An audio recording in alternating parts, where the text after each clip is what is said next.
마태복음 12장 46절에서 50절. 누가 진정한 가족인가? 예수께서 무리에게 말씀하실 때에 그의 어머니와 동생들이 예수께 말하려고 밖에 섰더니 한 사람이 예수께 여짜오되 보소서, 당신의 어머니와 동생들이 당신께 말하려고 밖에 서 있나이다 하니, 말하던 사람에게 대답하여 이르시되 누가 내 어머니이며 내 동생들이냐 하시고 손을 내밀어 제자들을 가리켜 이르시되 나의 어머니와 나의 동생들을 보라. 누구든지 하늘에 계신 내 아버지의 뜻대로 하는 자가 내 형제요 자매요 어머니이니라 하시더라. 아멘. 주제, 누가 진정한 가족인가? 그렇다면 우리가 할 일은 무엇인가? 46절에서 50절. 누가 진정한 가족인가? 예수께서 무리에게 말씀하시던 어느 날 예수님의 어머니 마리아와 동생들이 예수님을 찾아왔습니다.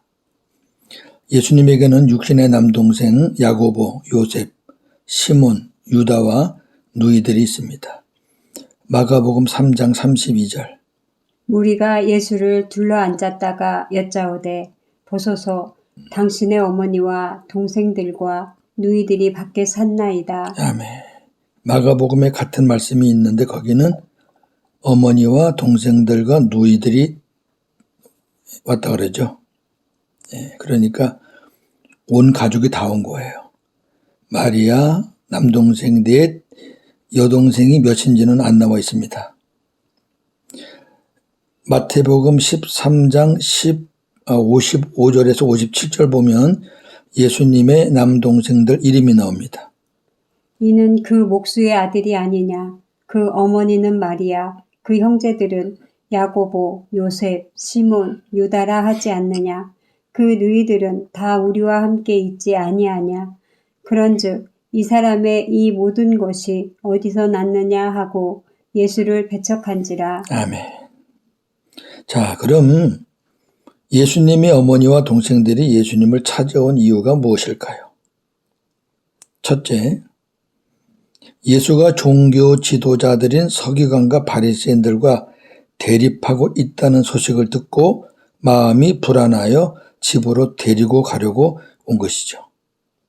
그 당시 서기관과 바리새인들은 대단한 존재들이에요. 감히 이들과 대립한다는 것은 말도 안 되는 이야기죠. 그런데 예수님은 막 그들과 엄청나게 대립하잖아요. 심한 말도 하시면서. 그 소식을 들으니까 불안한 거죠. 왜? 죽을 수 있으니까. 그들이 공회에 고소하면은 위험하잖아요. 두 번째, 예수가 식사도 제대로 하지 못하면서 여러 도시와 마을을 돌아다닌다는 소식을 듣고 예수가 미친 것이 아닌가 하고 생각하여 집으로 데리고 가려고 온 것입니다. 이 말씀은 마가복음 3장 20절, 21절을 참고하시면 좋겠습니다. 집에 들어가시니 무리가 다시 모임으로 식사할 겨를도 없는지라. 예수의 친족들이 듣고 그를 붙들러 나오니 이는 그가 미쳤다 하밀러라. 아멘. 예수 저 사람이 저게 정상이면 저렇게 못해. 저 미쳤지. 이렇게 말하는 거죠. 결국 예수님의 어머니와 동생들이 예수님을 찾아온 이유는 예수님을 격려하기 위함이 아니고 예수님의 사역을 막기 위해서 온 것입니다. 예수님의 동생들은 예수님을 믿지 않았습니다. 그때까지는. 요한복음 7장 5절. 이는 그 형제들까지도 예수를 믿지 아니함일러라. 아멘. 예수님이 부활하신 후에는 다 믿었죠. 그래서 야고보서도 쓰고 유다서도 썼습니다. 자, 그렇다면 마리아는 믿음이 어떻게 될까 궁금하지요. 그 잠시 예수님의 어머니 마리아에 대해서 생각해 보겠습니다. 마리아는 자신이 예수님을 잉태할 때 남자에 의해서가 아닌 성령에 의해서 잉태하고 탄생했다는 것을 분명히 아는 사람입니다. 누가 뭐래도. 또한 마리아는 예수님의 사역 초기, 특히 가나의 혼인잔치집에서 예수님의 신성을 믿었던 사람입니다. 그럼에도 이 시점에 와서는 예수님에 대해서 신앙적인 관점보다는 인간적인 관점으로 기울어져 있습니다. 여기서 우리가 알 수 있는 것은 마리아가 예수님을 낳은 어머니지만 그녀 역시 연약한 죄인이라는 것입니다. 천주교에서 마리아 영원 동정녀설, 이 말은 예수님에게 동생들이 없다는 거죠. 마리아는 예수님 외에 다른 사람은 낳지 않았다는 거죠. 마리아를 우상화시키려고 하는 거죠. 또 마리아의 평생 무죄설, 마리아는 죄를 짓지 않았다. 마리아 승천설, 마리아는 승천했다. 전부 다 거짓입니다.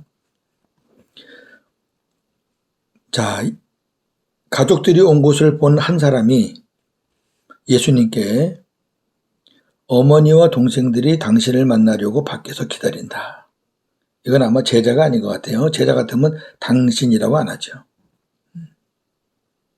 그렇게 이제 일러주었어요.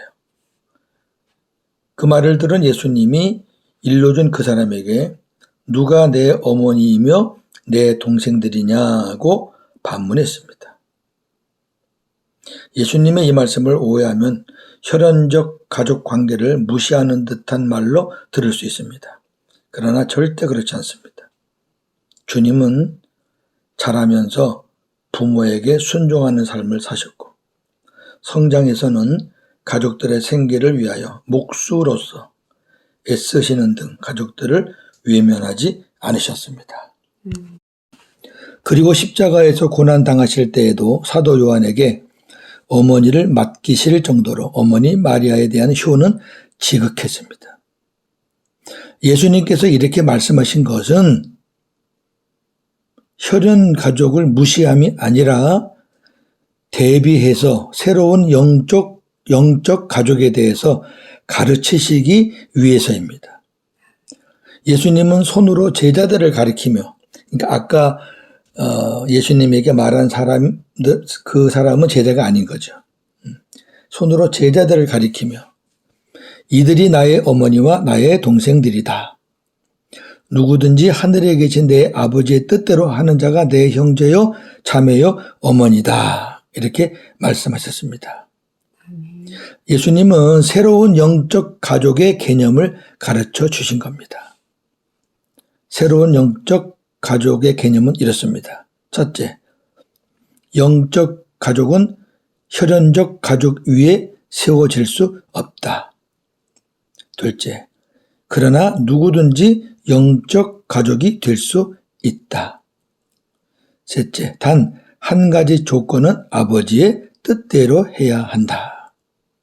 간단한데 어렵죠. 뭐가 어려워요? 아버지의 뜻대로 하는 거예요. 자, 그럼 아버지의 뜻대로 한다는 말이 무엇일까? 아버지의 뜻대로 하는 사람은 한 사람밖에 없습니다. 예수님. 자, 그렇다면 이 말이 무슨 말일까요? 예수님을 믿고 예수님과 하나 된 사람이라면 누구나 다 하나님의 가족이 될 수 있다는 것입니다. 예수님의 모든 삶을 보겠습니다. 모든 생이 아버지의 뜻에 따라 사셨습니다. 첫째, 예수님께서 옛 언약을 폐하시고 새 언약을 세우시는 것이 하나님 아버지의 뜻입니다. 히브리서 10장 9절. 그 후에 말씀하시기를 보시옵소서. 내가 하나님의 뜻을 행하러 왔나이다 하셨으니 그 첫째 것을 폐하심은 둘째 것을 세우려 하심이라. 아멘. 첫째 것을 폐하시고 첫 옛 언약을 폐하시고 둘째 것을 세우려고 새 언약을 세우시려고 새 언약의 중보자로 오셨죠. 하나님의 뜻입니다. 두 번째, 예수님께서 십자가에서 고난 당하시는 것이 하나님 아버지의 뜻입니다. 누가복음 22장 42절. 이르시되 아버지여 만일 아버지의 뜻이거든 이 잔을 내게서 옮기시옵소서. 그러나 내 원대로 마시옵고 아버지의 원대로 되기를 원하나이다. 아멘. 세 번째, 예수님께서 믿는 자에게 영생을 주어 마지막 날에 살리는 것이 하나님 아버지의 뜻입니다. 요한복음 6장 38절에서 40절. 내가 하늘에서 내려온 것은 내 뜻을 행하려 함이 아니요 나를 보내신 이의 뜻을 행하려 함이니라. 나를 보내신 이의 뜻은 내게 주신 자 중에 내가 하나도 잃어버리지 아니하고 마지막 날에 다시 살리는 이것이니라. 내 아버지의 뜻은 아들을 보고 믿는 자마다 영생을 얻는 이것이니 마지막 날에 내가 이를 다시 살리리라 하시니라. 아멘. 이와 같이 아버지의 뜻을 다 이루신 예수님을 믿고 예수님과 하나 된 사람이라면 누구나 다 하나님의 가족이 될 수 있습니다. 할렐루야. 아멘. 정리합니다. 우리의 혈연 관계는 매우 소중합니다. 자신의 부모, 형제, 자녀가 귀하지 않은 사람이 어디 있겠습니까? 그러나 우리가 하나님의 은혜로 하나님의 자녀가 되었다면 누구든지 하늘에 계신 내 아버지의 뜻대로 하는 자가 내 형제요, 자매요, 어머니다 하고 말씀하신 주님의 가르침에 귀를 기울여야 합니다. 그렇다면 하나님의 자녀인 우리가 해야 할 일이 분명해졌습니다. 우리의 소중한 관계인 혈연을 더 소중하게 하려면 주님을 알지 못하는 가족들이 있다면 그들에게 복음을 전해서 영적 가족이 되게 하는 것입니다. 사도행전 16장 31절. 주 예수를 믿으라. 그리하면 너와 내 집이 구원을 받으리라. 아멘. 우리가 이 일을 함에 있어서 시간이 많이 남았다고 생각하지 마십시오. 내일 일을 모르는 것이 우리의 인생이니 뒤로 미루어서는 안 됩니다. 원수 같은 가족도 영적 가족이 되면 사랑하게 됩니다. 반면 사랑하는 가족도 영적 가족이 되지 않으면 원수가 될 수 있습니다. 혈연적 가족은 육신의 피로 맺어지지만 영적인 가족은 주님의 피로 맺어집니다. 혈연적 가족은 이 세상에서만 유효하지만 영적인 가족은 천국에서도 유효합니다. 혈연적 가족은 죽음이라는 문 앞에서 언젠가는 헤어지지만 영적인 가족은 영원합니다. 이 아침에 찬송가 220장 사랑하는 주님 앞에 가사 3절을 묵상해 봅니다. 사랑하는 주님 예수 같은 주로 섬기나니 한 피 받아 한 몸 이룬 형제여 친구들이여 한 몸같이 친밀하고 마음으로 하나 되어 우리 주님 크신 뜻을 지성으로 준행하세. 아멘. 가족도 중요하지만 신앙 공동체에서 우리와 함께하는 그들도 매우 소중한 분들입니다. 오늘도 복음으로 승리하는 하루가 되기를 주님의 이름으로 축원합니다. 아멘. 하나님, 누가 진정한 가족인가? 육신의 혈연 가족도 소중하지만 이 가족은 언젠가는 헤어집니다. 언젠가는 관계가 깨집니다. 그러나 그리스도로 말미암아 이루어진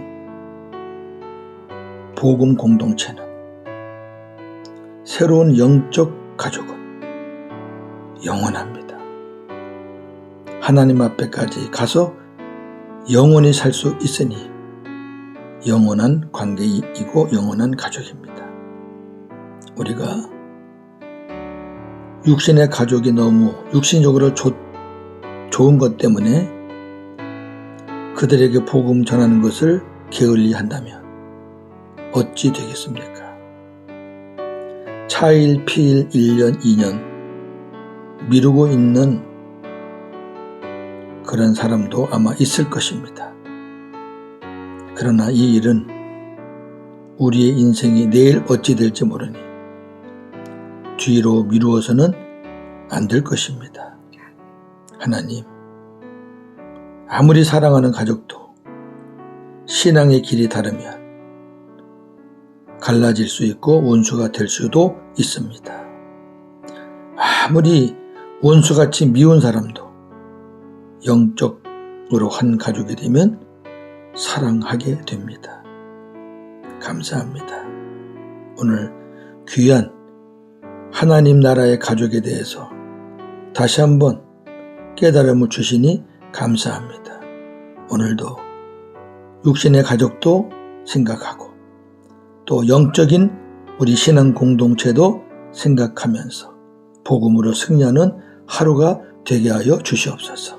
예수님의 이름으로 기도하옵나이다. 아멘.